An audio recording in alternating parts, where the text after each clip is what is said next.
हम सब ने पढ़ा है कि पक्षियों के टकराने से हवाई जहाज दुर्घटनाग्रस्त हो जाते हैं, जबकि बिजली गिरने से उन पर कोई प्रभाव नहीं पड़ता है। तो आइए हम जानते हैं कि पक्षियों के टकराने से हवाई जहाज क्यों दुर्घटनाग्रस्त हो जाते हैं। ज्ञान गंगा के इस 3 पत्ती कार्यक्रम में आपका स्वागत है। आज हम जानने वाले हैं कि जब हवाई जहाज किसी पक्षी से टकराते हैं तो दुर्घटनाग्रस्त क्यों हो जाते हैं। इसके संबंध में जब हम देखते हैं तो पाते हैं कि छोटे पक्षियों से दुर्घटनाएं नहीं होती हैं। जो पक्षी आकाश के ऊंचे स्तर पर उड़ने वाले होते हैं, विशेष करके हंस और गिद्ध, चील आदि बड़े पक्षी जिनका वजन 1 किलोग्राम से अधिक होता है, वे जब कई पक्षी या पक्षियों की जो लाइनें हैं वे हवाई जहाज के यदि सामने आ जाती हैं तो हवाई जहाज के इंजन में ये पक्षी चले जाते हैं, जिनके कारण जो पंखा घूम रहा होता है टर्बोजेट इंजन का, वह जाम हो जाता है, क्योंकि कई किलो के पक्षी और उनके पंख उनमें फंस करके पंखे को जाम कर देते हैं, जिसकी वजह से इंजन फेल हो जाते हैं और हवाई जहाज दुर्घटनाग्रस्त हो जाते हैं। इसके संबंध में यह भी उल्लेखनीय है, जब हवाई जहाज टेस्टिंग के लिए जाता है तो उस पर उसके पंखों पर मुर्गों को फेंका जाता है, जिससे कि परीक्षण किया जा सके कि यदि आकाश में पक्षी टकराते हैं तो इन्हें कोई क्षति न पहुँचे और इनके इंजन इतने शक्तिशाली हों कि पक्षियों के टकराने का कोई प्रभाव इन पर न पड़े। तो परीक्षण के उपरांत भी जब ऊंचाइयों पर 4-6 किलोमीटर 7 किलोमीटर के ऊपर एक गिद्ध तो 11 किलोमीटर ऊपर पाया गया था, जिसने भी हवाई जहाज को दुर्घटनाग्रस्त कर दिया था। तो ऐसे जब बड़े पक्षी हवाई जहाज से टकराते हैं तो उसके पंखे में इनके पंख और मांस फंस जाता है और जाम हो जाता है, जिसके कारण हवाई जहाज दुर्घटनाग्रस्त हो जाता है। दूसरे बिंदु में मैं आज बताना चाहता हूँ कि हिमालय पर्वत जो हमारा है, इसकी ऊंचाई 8,848 मीटर थी, जो अब 8,850 मीटर हो गई है। इसके ऊपर से साइबेरियन पक्षी तो उड़ करके साइबेरिया से हिंदुस्तान अक्टूबर नवंबर के महीने में आ जाते हैं, लेकिन हिमालय के ऊपर से हवाई जहाज नहीं उड़ते हैं। तो इसका कारण है कि सुरक्षा की दृष्टि से हवाई जहाज समताप मंडल में उड़ते हैं, यानी धरती से लगभग 11 किलोमीटर ऊपर। वहाँ आंधी तूफान वर्षा बादल बूंदी कुछ नहीं होती है, केवल एक समान मौसम रहता है। हवाई जहाज के उड़ने के लिए यह बहुत अच्छा मौसम होता है। लेकिन इतनी ऊंचाई पर उड़ने का एक और कारण यह होता है हवाई जहाज के कि यदि पायलट की गलती से या अन्य किसी कारण से हवाई जहाज में यदि कोई खराबी हो जाती है तो वह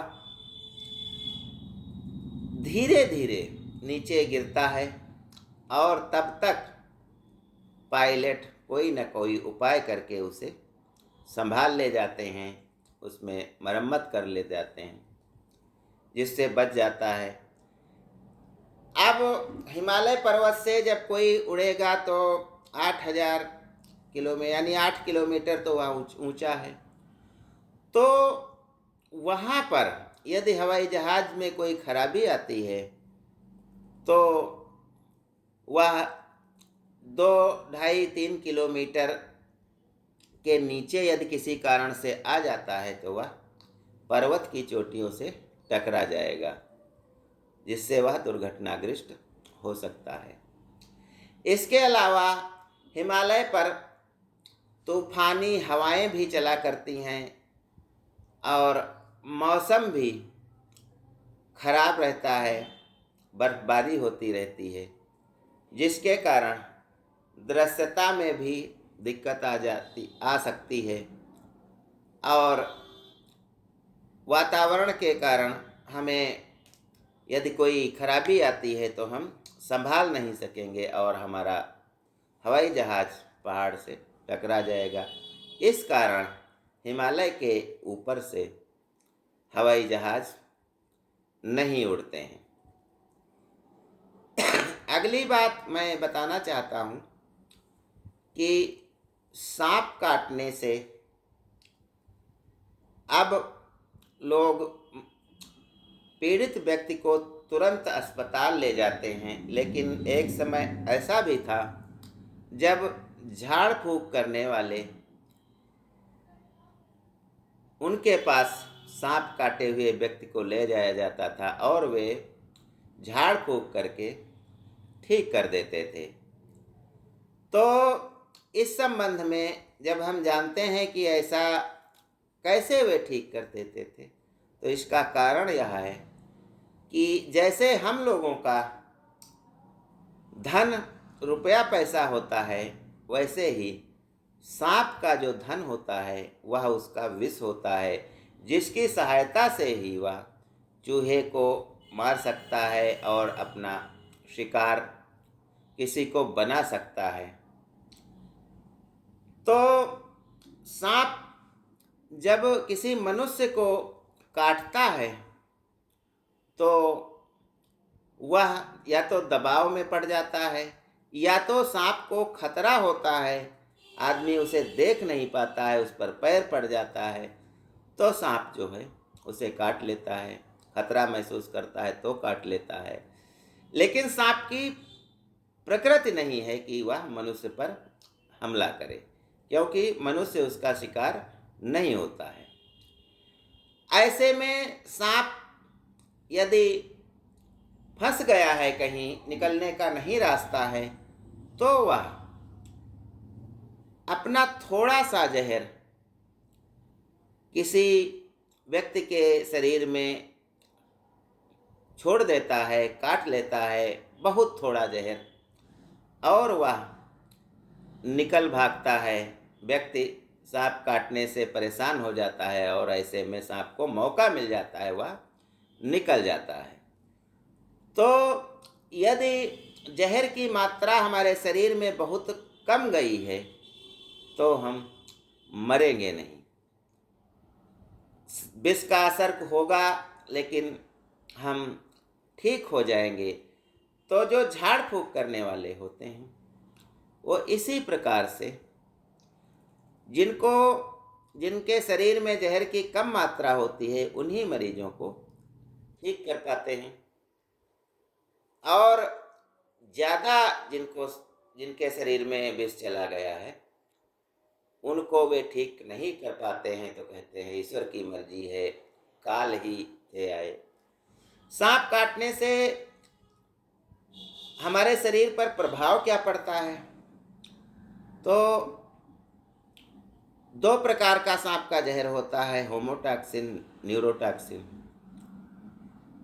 जो हमारे न्यूरोटॉक्सिन हमारे खून को गाढ़ा कर देता है, इतना गाढ़ा कि दिल उसको पंप नहीं कर पाता है, वह कोशिकाओं में रह ही नहीं पाता है और आगे बढ़ नहीं पाता है, जिसके कारण हमारे मस्तिष्क को खून का अभाव हो जाता है और इसकी वजह से हम मर जाते हैं। तो यह रहा सांप काटने से कैसे लोग झाड़ फूँक से बच जाते हैं, इसके संबंध में जानकारी। सांप यदि कम जहर छोड़ता है तो बच जाते हैं, ज़्यादा जहर छोड़ता है तो नहीं बचते हैं। ज्ञान गंगा में बस आज इतना ही। जय हिंद, जय भारत।